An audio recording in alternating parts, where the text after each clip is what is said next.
அனைவருக்கும் வணக்கம். AM Ratnam sir, இந்த பேருக்கு ஒரு வைப்ரேஷன் உண்டு.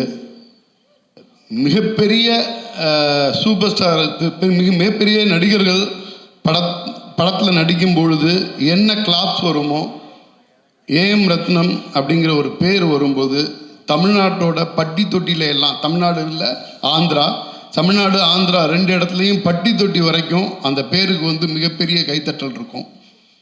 ஏதோ ஒன்று ரெண்டு சம்பவம் பண்ணிட்டு வந்த தயாரிப்பாளர் கிடையாது, பண்ணது அத்தனையுமே சம்பவம் தான். ஒரு 30 வருஷத்துக்கு முன்னாடி இந்தியன், நம்மளால் யோசிச்சு கூட பார்க்க முடியல, இந்தியன் படத்தோட தயாரிப்பாளர் வெறுமனே பல கோடி ரூபா பணத்தை எடுத்துகிட்டு வந்து படம் பண்ணவர் கிடையாது. உழைச்சி சார் சொல்லியிருக்காங்க நிறையா, உழைச்சி மேலே வந்து ஒரு இந்தியன் மாதிரி ஒரு படம் பண்ணணும்னா அதுக்கு வந்து எவ்வளோ பெரிய தைரியம் வேணும், அதை தாண்டி சினிமா மேலே எவ்வளோ பெரிய காதல் இருக்கணும் அப்படிங்கிறது வந்து ரொம்ப முக்கியமானது. இந்தியன் ஆகட்டும், கிட்டத்தட்ட சொல்லிகிட்டே போகலாம், உள்ள அத்தனை படங்களுமே தமிழ்நாட்டோட பிளாக் பஸ்டர், தமிழ்நாட்டோட சினிமாவோட ஹிஸ்ட்ரியை மாற்றி எழுதுனதில் வந்து ஏஎம் ரத்னம் சாரோட பங்கு பெரிய பங்கு அப்படின்னு நினைக்கிறேன். தமிழ் படங்களை வந்து எடுத்துக்கொண்டு போய் தெலுங்கில் ரீரிலீஸ் பண்ணதாக இருக்கட்டும், தெலுங்கில் உள்ள படங்களை தமிழ் வந்ததாக இருக்கட்டும், சார் போய் ஹிந்தியில் படம் பண்ணதாக இருக்கட்டும், எல்லாமே வரலாறு. ஒரு சின்ன விஷயம், நம்ம தமிழ் இண்டஸ்ட்ரிக்குள்ளே தமிழ்நாட்டில் உள்ள எல்லா தேட்டர்லையும் ஒரு 15-20 வருஷத்துக்கு முன்னாடி டிடிஎஸ்ன்னு பார்த்துருப்போம், ஒன்றுமே கிடையாது.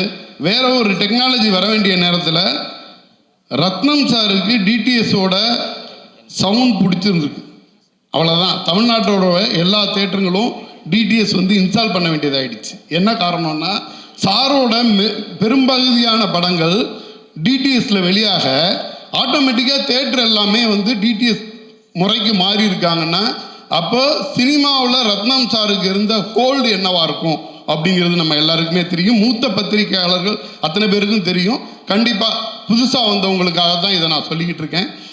எனக்கெல்லாம் ஒரு மிகப்பெரிய வாய்ப்பு, சினிமாவை பற்றி கொஞ்சமாச்சும் தெரிஞ்சுக்க முடிஞ்சிச்சுன்னா, ரத்னம் சாருங்கிற ஒரு யூனிவர்சிட்டியில் நான் எனக்கெல்லாம் பக்கத்தில் இருந்து பார்க்குறதுக்கான வாய்ப்பு கிடச்சிச்சு. என்னோடய குருநாதர் எம் செண்பகமூர்த்தி சார் அங்கே ஒர்க் பண்ணிகிட்டு இருக்கும்போது நான் அங்கே வந்து டிஸ்ட்ரிபியூஷன் மேனேஜராக ஒர்க் பண்ணியிருக்கேன். மிகப்பெரிய அனுபவத்தை அங்கேருந்து கிடைக்க முடிஞ்சிச்சு. மிகப்பெரிய பிரமிப்போடையே சாரோட ஒவ்வொரு நடவடிக்கையும் பக்கத்தில் இருந்து பார்க்க முடிஞ்சிச்சு. என்ன சொல்கிறது, இப்போ என்ன ஒரு 7G ரெயின்போ காலனியோட ஸ்கிரிப்ட் எடுத்து அப்படியே படிக்க சொல்லுவாங்க. நான் எந்த வேகத்தில் தமிழில் அதை படிக்கிறேனோ அதே வேகத்தில் அதை வந்து தெலுங்கில் ட்ரான்ஸ்ஃபர் பண்ணிக்கிட்டு இருப்பாங்க சாரு. நான் படிக்கும்போதே வந்து இடையில வந்து ஒரு மாதிரியான எமோஷனுக்கு சிரிப்பு வந்துடும், இது வந்துடும், அதையெல்லாம் கவனிச்சுக்கிட்டே எழுதிக்கிட்டு இருப்பாங்க. படத்தோட எமோஷன் என்னவோ அதே எமோஷனில் படிடா அப்படின்னு சொல்லிட்டு அதை அப்படியே தெலுங்கில் எழுதிட்டு இருப்பாங்க. ஒரு மிகப்பெரிய பிரமிக்கத்தக்க ஆளுமை சார். வந்து என்னென்னா, வெறும் தயாரிப்பாளராக ஒரு ப்ராஜெக்டை அசம்பிள் பண்ணுற ஆள் கிடையாது, அதை தாண்டி அந்த ப்ராஜெக்டோட இன்வால்மெண்ட்டாக ஒரு சக கலைஞனாக உள்ளே உட்காந்து ஒர்க் பண்ணக்கூடிய ஒருத்தர். ஒருவேளை மிகப்பெரிய இயக்குநர்களுக்கு, மிகப்பெரிய நடிகர்களுக்கான அங்கீகாரம் மாதிரி தயாரிப்பாளர்களுக்கான அங்கீகாரம் அப்படின்னு ஒன்று நம்ம இண்டஸ்ட்ரிக்குள்ளே இருந்திருந்தால், ரத்னம் சாரோட பேர் இன்னும் 50 வருஷத்துக்கு டாப் ஃபஸ்ட்டில் இருக்கக்கூடிய ஒரு தயாரிப்பாளராக சார் இருந்திருப்பாங்க. இந்த ஸ்டேஜில் எனக்கு பேச வாய்ப்பளித்த ரத்னம் சாருக்கும், ஜோதி கிருஷ்ணா சார் அவரோட ஒர்க்கு நானும் பக்கத்தில் இருந்து பார்த்துருக்கேன். மிகப்பெரிய பர்ஃபெக்ஷனிஸ்ட்டு, நிச்சயமாக மிகப்பெரிய வெற்றி படமாக இருக்கும். ரொம்ப நன்றி. கீரவாணி சாருடைய வரவுக்கு என்னுடைய பெருமையும் நன்றியும். இந்த நாளுக்காக ஏஎம் ரத்னம் மட்டுமே இல்லை, இந்த படம் சம்பந்தப்பட்ட எல்லாருமே காத்துக்கிட்டு இருந்தோம். அதுதான் உண்மை. ஏன்னா இந்த படம் ஆரம்பித்து 5 வருஷம் ஆச்சு. நான் முதல் நாள் இந்த படத்தோட செட்டுக்கு போகிறேன். அப்போது நம்ம போடும்போது அதுதான் குறைந்தபட்சம் தென்னிந்தியாவிலேயே மிகப்பெரிய செட்டு. ஆனால் அந்த செட்டு மழை பெஞ்சுது, தொடர்ந்து கரோனா வந்துச்சு, படம் அப்படியே நின்றுச்சு. அந்த படத்தை பற்றி மறந்துட்டேன்னு கூட நான் உண்மையாக சொல்லணும். ஆனால் பொறுமையாக ரத்னம் சார் அதை அப்படியே கையில் வச்சுக்கிட்டு, உயிரை கையில் வச்சுக்கிட்டு கொண்டு வந்து இந்த நேரத்தை வரைக்கும் முடிச்சிருக்காருன்னா சார், அந்த பொறுமைக்காக உங்களுக்கு என்னுடைய வணக்கங்கள்.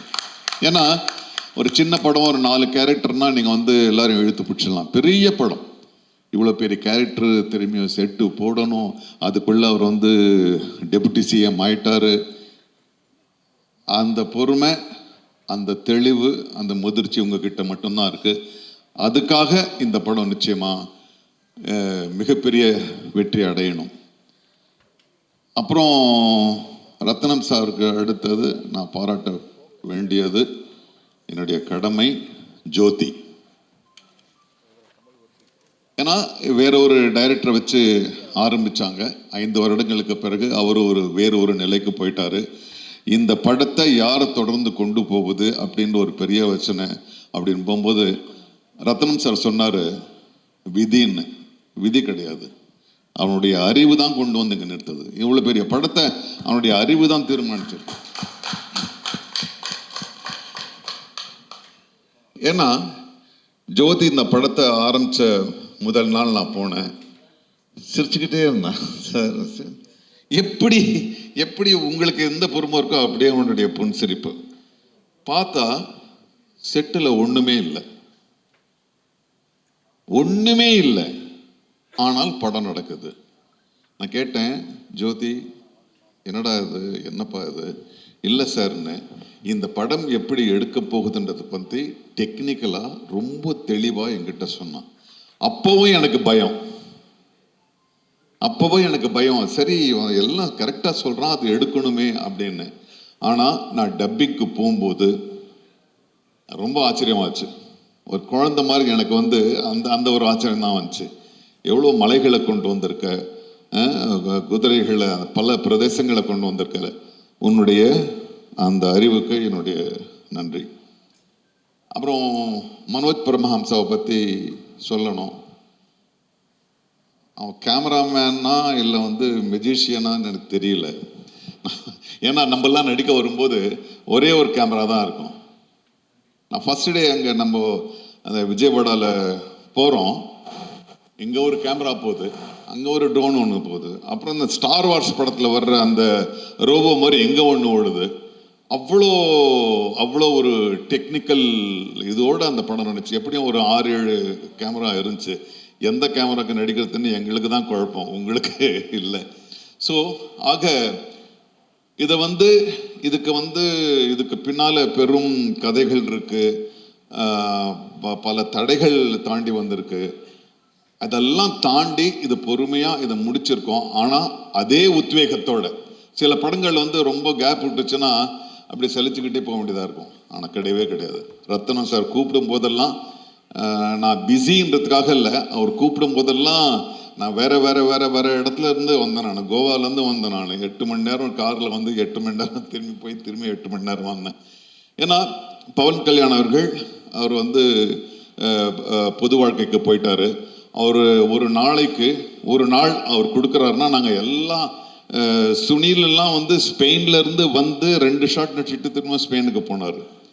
ஸோ அப்படியெல்லாம் கோஆப்ரேட் பண்ணி இந்த படத்தை நாங்கள் கொடுத்துருக்கோம். ஸோ இந்த பவன் கல்யாண் சார் வந்து அவர் ஒரு நாளைக்கு கொடுக்குறாருன்னா பாவம், அவர் 2 மணி நேரம் தான் வர முடியும். கரெக்டாக அவர் சொன்ன நேரத்துக்கு வந்து போயிடுவார். அதுக்குள்ளே ஜோதி வந்து 4 சீனை முடிக்கணும், பிரச்சனையே இல்லை. ஒன்றும் இல்லை சார், நீங்கள் தனியாக எடுத்துக்கலாம், அவரை தனியாக எடுத்துக்கலாம். அவர் ஒரு தெளிவான ஒரு கையாளுமை. ஸோ ஆக இந்த நிதி ஷீ ஆல்சோ கோஆப்ரேட்டட், ரொம்ப நல்லா கோஆப்ரேட் பண்ணாங்க. ஆக இந்த நல்மனதோடு ஒரு வெறுப்புணர்ச்சி இல்லாமல், ஒரு சலிப்பு இல்லாமல் ரத்னம் சாருக்காக எல்லாரும் ஒன்று கூடி இந்த ஒரு மாபெரும் யாகத்தை நடத்தி முடிச்சிருக்கோம். நிச்சயமா உங்களுக்கு எல்லாருக்கும் அது பிடிக்கும், நிச்சயமா எல்லாரையும் போய் சென்றடையும். ரத்னம் சார், நீங்க பார்ட் 2 அதை விட ஒரு பெரிய படம் நீங்க பண்ணணும். எங்களுடைய நடிகர்கள் சார்பாக, தொழில்நுட்ப கலைஞர்கள் சார்பாக உங்களுக்கு என்னுடைய வாழ்த்துக்கள். திரையுலக நண்பர்களுக்கும் பத்திரிகை நண்பர்களுக்கும் முதல்ல என்னுடைய பணிவான வணக்கத்தை தெரிவிச்சுக்கிறேன். சினிமாவில் நடிகராக இருந்து முதன்முறையாக முதலமைச்சரானவர் புரட்சித் தலைவர் எம்ஜிஆர் அவர்கள். ஆந்திராவில் சினிமாவிலேருந்து நடிகராக இருந்து முதலமைச்சரானவர் மரியாதைக்குரிய மாண்புமிகு என்டிஆர் காரு அவர்கள். இன்னைக்கு அவருடைய பிறந்த நாள்.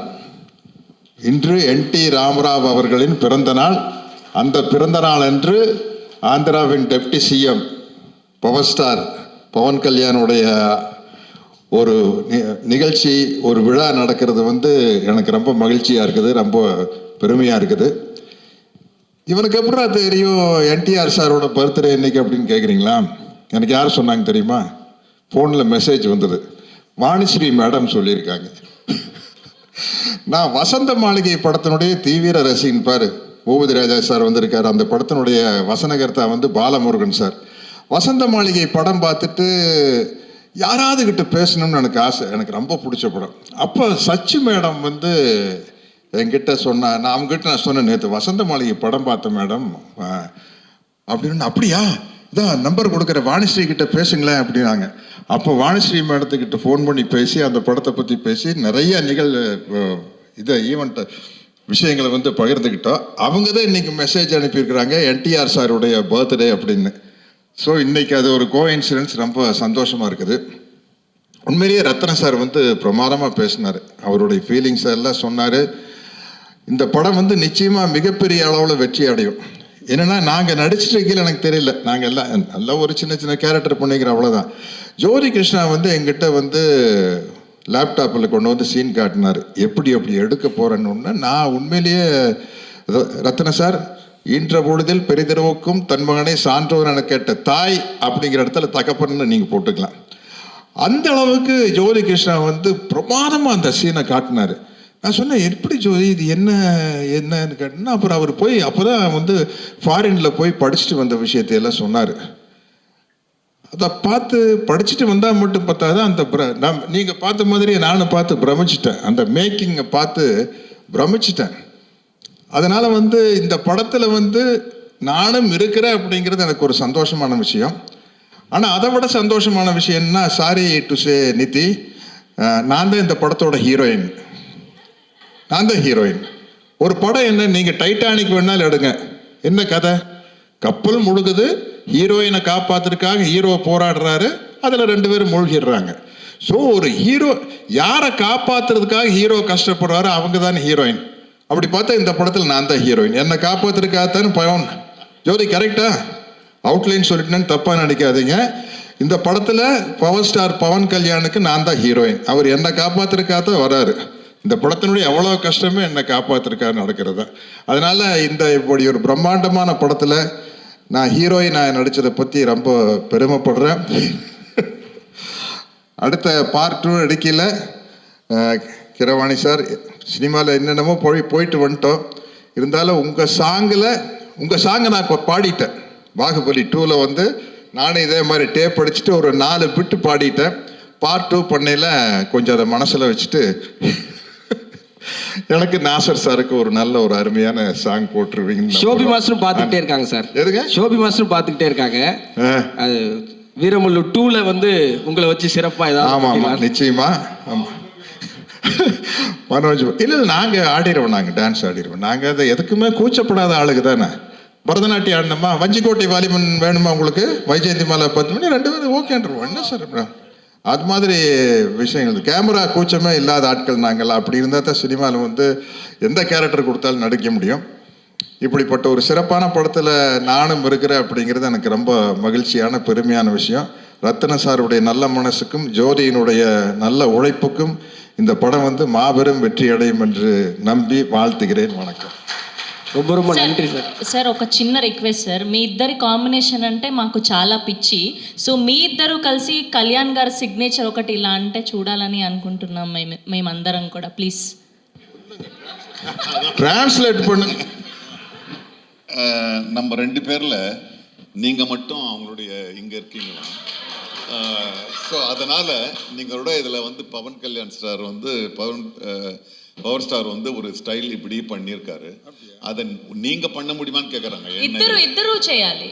ఇద్దరు ఇక్కడ వాళ్ళు మాత్రం ఉండాలని కాదు సార్, ఇద్దరు చేస్తే బాగుంటది. Ready 3, 2, 1 go. వీడు 6 అడుగుల bullet. Thank you so much sir, thank you so much. நாங்க இங்கிருந்து ஆரம்பிச்சிருக்கிறோம்ல, நாங்க அங்கிருந்து ஸ்டார்ட் ஆன ஆளுங்க, அதனால ஈஸியா பண்ணிடுவோம். ரொம்ப ரொம்ப நன்றி சார், ரொம்ப மகிழ்ச்சி. நீங்கள் இந்த ஃபோர்த் சிங்கிளுக்கு வந்து இவ்வளோ கலகலப்பாக இவ்வளோ நிகழ்ச்சியோட இந்த படத்தை கொண்டு போய் சேர்க்கணும் அப்படிங்கிற ஒரு பெரிய ஆர்வம் உங்களுக்கு இருக்கிறது எங்களுக்கு ரொம்ப ரொம்ப மகிழ்ச்சி சார். ரொம்ப நன்றி. ஒரே ஒரு இன்சிடென்ட் சொல்லி சார் ப்ளீஸ். திடீர்னு இது தோணுச்சு. நாங்கள் ஒரு சீனுக்காக தயாராகிட்டு இருந்தோம், ரத்னம் சாருங்க சீனுக்காக தயாராகிட்டு இருந்தோம். நாங்கள்லாம் அவங்க சகாக்கள், நான், சுனில், மற்றவங்கெல்லாம் 4 பேர் உட்காந்து கல் சாப்பிட்டுட்டு இருப்போம். அப்புறம் வந்து பவர் ஸ்டார் வருவார். வந்து அவர் எங்ககிட்ட ஒரு வார்த்தை சொல்வார். சின்ன சீன் தான், அவ்வளோதான், அங்கேருந்து போயிடும். அவர் வந்ததே 2 மணி நேரம் அந்த ஆஃபீஸ்லேருந்து வந்து ஒரு அரை மணி நேரம் டிஸ்கஷன் நடக்குது. சார் என்ன சார், சுனில் வேற போகணும், நான் வேற போகணும், என்ன போகணுன்னா அவர் பாருங்கள் ஒரு பப்ளிக்கோட இமேஜ் எப்படி இருக்கணும்னு. உண்மையான டைலாக் என்னன்னா, டேய் நீங்கள் என்னடா இங்கே வந்து கல் குடிச்சிட்ருக்கீங்க, நீங்கள் அங்கே வாங்க, நல்ல சரக்கெல்லாம் கிடைக்கும் அப்படின்றது தான் டைலாகு. அவர் கூட போகணும் நாங்கள். அவர் அந்த டைலாகை சொல்ல மாட்டேன்ட்டார், சொல்லவே மாட்டேன்ட்டேன். சார் ஏன் சார் இந்த டைலாக் இல்லை, நான் வந்து இப்போ வந்து நான் ஒரு பப்ளிக் ஃபிகர், ஒரு லீடராக இருக்கேன். நீங்கள் சாப்பிட்ற கல்லை விட எனக்கு நல்ல சரக்கு எனக்கு தெரியும்னா நான் குடிச்சிருப்பேன்னு அர்த்தமாகுது. ஸோ அதனால் நான் சொல்ல மாட்டேன்னு சொன்னார். அதுக்கப்புறம் அதை எடுத்துகிட்டு நம்ம படம் எடுத்தோம். ஸோ பப்ளிக் இமேஜ்ன்றது என்னன்றது வந்து முதல்ல எல்லாருக்கும் வணக்கம். எங்கள் டைரக்டர் நெல்சன் ஐயாக்கு நன்றியை தெரிவித்து ஆரம்பிக்கிறேன். ஹரிஹர வீரமல்லு இந்த படத்தில் வாய்ப்பு கொடுத்த A M Ratnam sir, Jyothi sir, Pawan sir, Nidhi madam, Shobi master எல்லாருக்குமே நன்றியை தெரிவிச்சுக்கிறேன். கேஆர் சார் சொன்னார், எப்போவுமே ஏஎம் ரத்னம் சார் வந்து அவர் படத்தில் வந்து ஏதாவது ஒரு கான்ட்ரிபியூஷன் இருக்குன்ட்டு. சார் இந்த படத்தில் அவர் தான் கொரியோகிராஃபர். ஆமாம், அந்த டான்ஸ் பார்த்தீங்கல்ல, பாதி மூமெண்ட் ஷோபினா மீதி மூமெண்ட் போட்டதெல்லாம் சார் தான். இது ஒத்து, இது பாகலேது எல்லாமே மானிட்டரில் உட்காந்துட்டு எந்திரிக்கவே இல்லை. அவர் காலில் கொஞ்சம் அடிப்பட்டிருக்கோம், அந்த அடியை தாங்கிக்கிட்டு full day sir, full day உட்காந்துட்டு இந்த பாட்டை சார் பண்ணாங்க. சார் வந்து அவரை பற்றி சொல்லுவானா நம்ம, ஏன்னா ப்ரொடியூசர் கிங் அவர், ஏன்னா அவருடைய படங்கள் எல்லாமே தெரியும். இந்த படத்தில் எனக்கு வாய்ப்பு கொடுத்ததுக்கு ரொம்ப நன்றி சார். Thank you sir. இந்த படத்துல ஒரு முக்கியமான பாடல் காட்சியில் அண்ணன் தோன்றாங்க அப்படிங்கிறது ரோலாக இருந்தாலும் அவன் வந்து போஸ்ட் ப்ரொடக்ஷன். ஜோதி சார், நான் உங்களை மிஸ் பண்ணிட்டேன் சார். அன்றைக்கி சார்கிட்ட கேட்டுகிட்டே இருந்தேன் எங்கேன்ட்டு. ஆனால் நான் செகண்ட் பார்ட்டில் இருக்கேன். சத்யராஜ் சார், நான் துண்டு போட்டு வச்சிட்டேன் சார். இப்போவே ஒரு சின்ன மிக சில நீங்கள் பார்த்து ஒரு சின்ன ரோல் தான், ஆனால் நீங்கள் வரணும்னு சொல்லி நீங்கள் வந்து நடித்ததுக்கு ரொம்ப நன்றி. தேங்க்யூ. అక్కడ అని అర్థమైందా? பட்டு பட்டுன்னு கூப்பிடுறது நல்லா இருக்கு, ஆனால் அர்த்தம் வாய்ந்தில்லே ராஜா.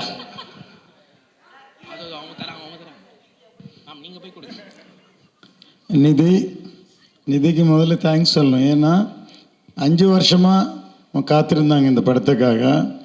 நான் குஷி பண்ணும்போது, அதாவது பவன் சார் பிஸியாக இருக்கும்போது அவர் எப்போ டேட்டு கொடுப்பாரோ அதுக்கு அவைலபிளாக இருக்கிற ஹீரோயின் வச்சு தான் படம் முடிக்க முடியும். அதை மாதிரி பூமிகா அது அந்த படத்தில் பண்ணாங்க. ஸோ அதே மாதிரி இந்த படத்தை பண்ணும்போது, நீங்கள் தெலுங்கு படம் இந்த படம் முடிகிற வரைக்கும் வேறு படம் பண்ணக்கூடாது அப்படின்னு சொல்லி நாங்கள் அவங்ககிட்ட அக்ரிமெண்ட் போட்டு அவங்கள வந்து நிப்பாட்டணும். ஏன்னா அவங்க பாவம் இத்தனை வருஷமாக காத்திருந்தாங்க. இப்போ தான் பிரபாஸோட படம் பண்ணுறாங்க பர்மிஷன் கேட்டுட்டு. அவங்க இவ்வளோ காத்திருந்ததுக்கு உங்கள் நன்றி நன்றி நன்றி உங்களுக்கு. Sir, thank you, sir. I have to say nandri to you, sir. Okay. I have to speak about Ratnam, sir. Ratnam sir is the most first எல்லாருக்கு வணக்கம். Thank you so much for coming. So Ratnam sir is the most passionate person I have ever met in my life. Even I am not as passionate about him as for cinema. He's the first person to come, sir, like you said, last person to go. He's sitting on set the whole day. He's sitting in the sun. He's sitting, in so much heat, and he does not need to do these things. He's literally managing the other actors, and he is completely 100% involved. And sir, for 5 years you have taken this film on your shoulders, sir. So first, everybody, and more than me, for your sake, I know this film is going to be a super hit. Only for you, sir. ரொம்ப பெரிய விஷயம் சொன்னீங்க madam. அப்படின்னு கொஞ்சம் கொஞ்சம் தமிழ் வந்துச்சுன்னா தமிழ் எல்லாம் okay, கொஞ்சம் தமிழ்ல கொஞ்சம். பேசுறேன், எனக்கு தெரியும் தமிழ். அடாடா, அது பாத்தீங்களா, ரெஸ்பான்ஸ் பாத்தீங்களா, இதுக்கு தான். இப்போ ஜோதி சார் பத்தி பேசணும்.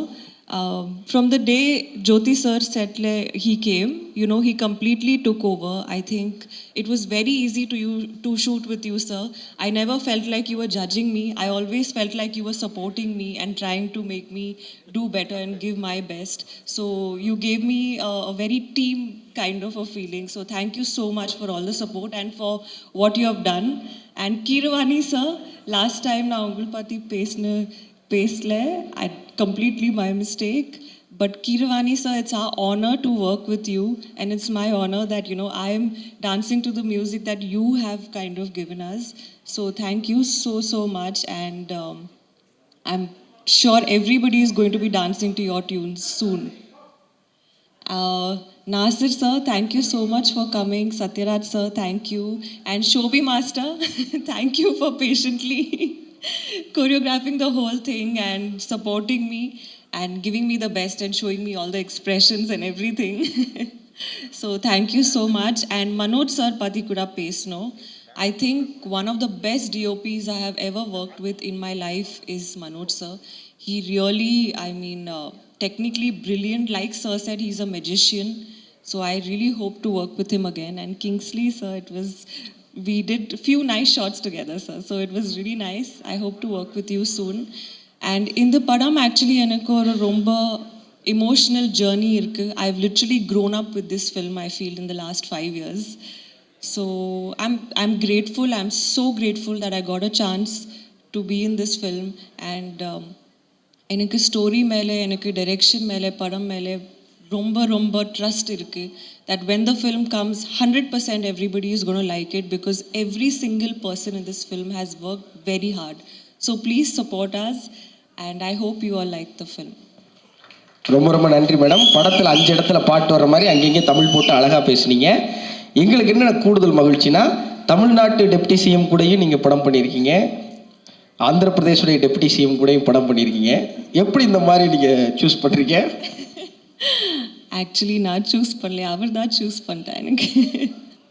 No, but so if anybody wants to be the next deputy CM, they should cast me. I'm just kidding.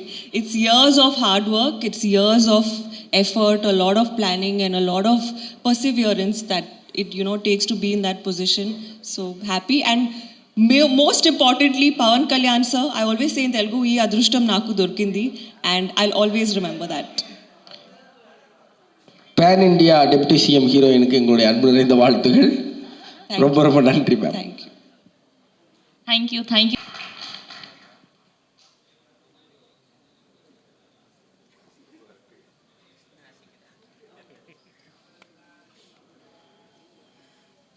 Sir வணக்கம் சார். முதல்ல ரொம்ப பெரிய நன்றி. எனக்கு என்ன ரொம்ப பெரிய ஆச்சரியமாக இருக்குன்னா, நீங்கள் ஹைதராபாத்லேருந்து சென்னை வரீங்கிறது மட்டும் இல்லாமல் இந்த பாட்டு 4வது சிங்கிளா, அப்போ சரி நான் என்னுடைய பாடகர்களையும் கூட்டிகிட்டு வரேன், ஒரு 4வது சிங்கிள்லாம் வெறுமனே திரையில் போட்டு நாங்கள் நகர்ந்துட மாட்டோம், அதை லைவாக பெர்ஃபார்ம் பண்ணுவோம் அப்படின்னு ஒவ்வொரு பாட்டுடைய வெளியீட்டுக்கும் நீங்கள் படம் முடிஞ்ச பிறகு இவ்வளவு உழைப்பை போடுறதுக்கு பின்னாடி இருக்கிற ரகசியம் என்ன சார்? அனைவருக்கும் வணக்கம். ஒரு விஷயம் சொல்கிறேன். இப்போது நம்ம நாட்டு பாட்டை ஒரு கண்ட்ரியோட பிரசிடெண்ட் இன்னொரு கண்ட்ரியோட president, somebody like Russian president and American president, அவங்க ஸ்டெப்பு போட்டால் எப்படி இருக்குன்னு நாங்கள் நினச்சி பார்த்தா அதெல்லாம் நடக்காத காரியம். அந்த நடக்காத காரியத்துக்கு நாங்கள் ஆர்டிஃபிஷியல் இன்டெலிஜென்ஸ் யூஸ் பண்ணி அதில் வீடியோ தயார் பண்ணி ரசிக்கிறோம். இது நான் எதுக்கு சொல்கிறேன்னா, எனக்கு ஒரு ஆசை இருக்குது. 2 பேர் இருக்கார். அவர் ரொம்ப கோவத்தில் கத்திட்டு ரொம்ப ஆக்கிரமாக பார்த்தா எப்படி இருக்கும்னு பார்க்குறதுக்கு எனக்கு ஆசையாக இருக்குது. பட் அது நடக்காத காரியம். அதுக்கு தான் நான் ஏஐ ரிசார்ட் பண்ணணும். அவர் தான் ஒருத்தர் வந்து நம்ம சித்ரா மேடம் சிங்கர், இன்னொருத்தர் வந்து ஏஎம் ரத்னம் சார். ஏன்னா அவர் கோபமாக பார்க்குறதுனா இது வரைக்கும் பார்க்கல. அவர் கோபமே வராது. அவர் வந்தாலும் அவர் காமிக்க மாட்டாங்க. ரொம்ப சாந்தமூர்த்தியாக இருப்பார் அவர். AM Rathnam is the hero of the movie. அவருக்கு தான் நான் சக்ஸஸ் வரணும்னு ஆண்டவனை வேடிக்கிறேன். Rathnam garu, all the best sir. This movie is going to be a hit and I will be the most happy person for you. இப்போ நீங்கள் கேளுங்க, என்ன கேட்டீங்க சார்? ஒரு படம் நடக்கும்போது உழைக்கிறது அது ஒரு பக்கம், படம் முடிஞ்சதுக்கு அப்புறமும் ஒரு பாடல் வெளியீட்டுக்கும் ஒட்டுமொத்த இசைக்கலைஞர்களை பாடகர்களை கூட்டிகிட்டு வந்து ஹைதராபாத்தில், சென்னைன்னு எல்லா இடத்துலையும் வந்து பாட வச்சு மக்களை மகிழ்விக்கணும். அதே நேரத்தில் இந்த படத்தை கொண்டு போய் சேர்க்கணும்னு நீங்கள் போடுற உழைப்பின் பின்னாடி இருக்கிற ரகசியம் சார்? ரகசியம் ஒன்றும் இல்லைங்க. நம்ம பாடல்கள் எல்லாம் இன்னும் நல்ல பேர் சம்பாதிக்கணும்னு அப்படி ஒரு ஆசையோடு இருக்காங்க. அவர் இப்போ என்ன சொன்னாலும் கேட்பாங்க. அதனால தான் நான் எப்போவுமே ஆஸ்பிரண்ட்ஸ் கூட ஒர்க் பண்ணுறது ரீசன் என்னென்னா, அவர் ஃபுல் லைஃப் கொடுத்து வேலை செய்வாங்க. பெரிய பெரிய செலிப்ரிட்டி ஆனதுக்கப்புறம் நம்ம கைக்கு நம்ம சிக்க மாட்டாங்க. நம்ம சத்யராஜ் சார் மாதிரி தான் அவர் எக்ஸப்ஷன்ஸ் இருக்கும். அவர் எவ்வளோ பேர் சம்பாதிச்சாலும் கூட இந்த மாதிரி நம்மளுக்கெல்லாம் ப்ளஸ் பண்ணுறதுக்காக வருவார். ஸோ இந்த எக்ஸப்ஷன், தேங்க்யூ சார், இந்த எக்ஸப்ஷன்ஸ் இந்த மாதிரி விட்டுட்டா செலிப்ரிட்டிஸ் கூட கொஞ்சம் ப்ராப்ளம் இருக்கும். அவர் எல்லா இடத்துக்கு வரமாட்டார் ஈஸியாக. ஸோ நான் எப்போவுமே நியூ கமர்ஸ் கூட வேலை செய்கிறதுக்கு காரணம் என்னென்னா, என்னோட லாபத்துக்காக. அவர் எங்கே கூப்பிட்டா வருவார். இந்த மாதிரி ஈவெண்ட்ஸ் வரும்போது அவர் ஒரிஜினல் சாங் எப்படி இன்ட்ரெஸ்டோட பாடினாங்களோ அதே மாதிரி பாடுவார். அதுக்காக தான் நான் அவனை என்கரேஜ் பண்ணிகிட்டு இருப்பேன். இதில் வந்து நம்ம குரு வந்து பாலச்சந்திர சார் தான். இப்போ நீங்கள் சொன்னீங்க மரகதமணி கீரவாணின்னு சொல்கிறீங்க. அப்போ எல்லாம் இன்டர்நெட் கிடையாது. சார் சொன்னாங்க, பாலச்சந்திர சார், மரகதமணி கீரவாணி தான் உன்னை பேர், இதில் மரகதமணி தமிழ் மாதிரி சவுண்டிங் இருக்குது, ஸோ அது வச்சுக்கலாம், கீரவாணி மறந்துடுன்னு சொன்னாங்க. அவர் சொன்னார், நான் பண்ணிட்டேன். அப்போ எல்லாம் இன்டர்நெட் இல்லை. இப்போ இன்டர்நெட் ரொம்ப பிரமாதமாக வந்திருக்கு. அவர் தான் இவர் தான் அவருன்னு எல்லாருக்கும் தெரியும். ஸோ இப்போ அந்த கன்ஃபியூஷனே இல்லை. பட் எது இருந்தாலும் அந்த பேரை வச்சு என்னை ரொம்ப என்கரேஜ் பண்ணுறதுக்கு Balachandra sir forever he'll be in my heart. இன்னொரு விஷயம், ரொம்ப நாள் முன்னாடி 28 இயர்ஸ் முன்னாடி ஏபி முரளின்னு ஒருத்தர் இருக்கார். அவர் ஒரு ஸ்டூடியோ வச்சுருக்கார் சென்னையில். அந்த ஸ்டூடியோவில் கொண்டாட்டம் என்ற படத்துக்காக KS ரவிக்குமார் சார் ரெக்கார்டிங் நடக்கிறது. அவர் வந்தார். KS ரவிக்குமார் வந்துட்டு ஏதோ ஒரு டாபிக் வந்தது, இந்த சவுண்ட் நல்லா வரலையா, அந்த சவுண்ட் நல்லா வரல, டாபிக் வந்தது. அப்போது மிக்சிங் அண்ட் மாஸ்டரிங் பற்றி ஒரு டாபிக் வந்தது. அவர் சொன்னார், ரீசெண்டாக நான் ஒரு ஆல்பம் வந்து லண்டன் அனுப்பினோம், நல்லா மிக்சிங் பண்ணி அனுப்பலைங்களே. ஏன்னா லண்டன் என்ன பெரிய பேர் தானே. நான் நிறைய பேர் லண்டன், கனடா, இங்கெல்லாம் US போய் மிக்சிங் அண்ட் மாஸ்டரிங் பண்ணுவாங்க. நம்ம ஊரில் ரெக்கார்ட் பண்ணுவார் சென்னையில், அங்கே வந்து மிக்சிங் பண்ணுவார். அந்த ஆல்பம் எடுத்துகிட்டு வந்தால் எல்லாம் பிளாண்ட் ஆகிருக்கு, ஒன்றுமே சத்தம் வரலையே, சத்தம் வர வேண்டிய இடத்துல சத்தம் வரலையே.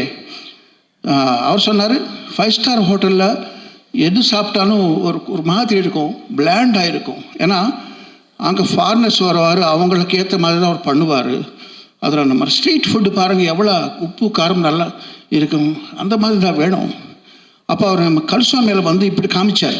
எக்ஸாம்பிள், நீங்கள் ஒரு பீட் கொடுக்குறீங்க, டிக்கு டிக்கு சக் டிக்கு டிக்கு டிக்கு சக் டிக்கு டிக்கு டிக்கு சா, அப்படி ஒரு பீட் வரணும். அது அவங்க எல்லாம் ஃப்ளாட் பண்ணிவிட்டு இங்கே ரெட் பல்ப் எரியுது, அதான் அப்படி டெக்னிக்கலாக பண்ணக்கூடாது. இங்கே வந்து வெடிக்குது, இங்கே ஸ்பீக்கர் போயிடும், அப்படியெல்லாம் நினச்சி அவர் ஃப்ளாட் பண்ணிடுறாரு. அப்படி பண்ணக்கூடாது சொல்லி அவர் கன்சோல் மேலே கை வச்சு காமிச்சார் ரவிக்குமார். டிக்கு டிக்கு சக்கு டிக்கு டிக்கு சா இப்படி பண்ணுறாரு. அந்த ஃபேடர் வந்து மேலே தூக்குறாரு, அது உடஞ்சி போயிடுமோன்னு பயம் வருது. பட் அப்படி பண்ணாதான் நமக்கெல்லாம் நம்ம எஃபெக்டே வரும்னு சொல்கிறாரு. ஸோ அந்த எஃபெக்ட்டு இந்த படத்தில் நான் கொடுத்துருக்கேன்.